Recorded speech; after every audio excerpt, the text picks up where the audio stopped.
ดอกไม้ที่ร่วงโรยในใจเคยอ่อนล้าได้ฟื้นคืนกลับมาเธอคนเดียว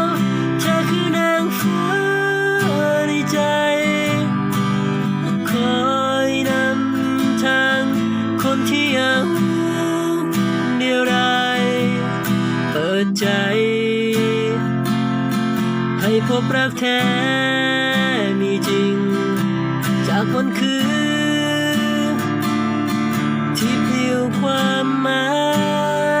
ยเธอคนเดียวเธอคือนางฟ้าในใจคอ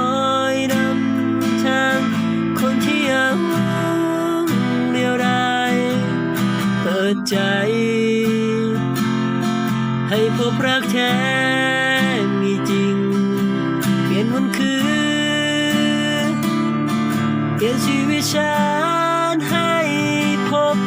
รักใหม่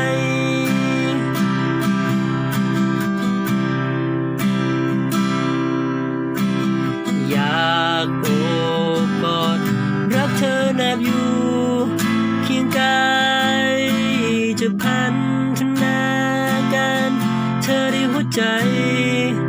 ที่มีอยากจะขอบคุณมอบความอบอุ่นให้เธอคนเดียว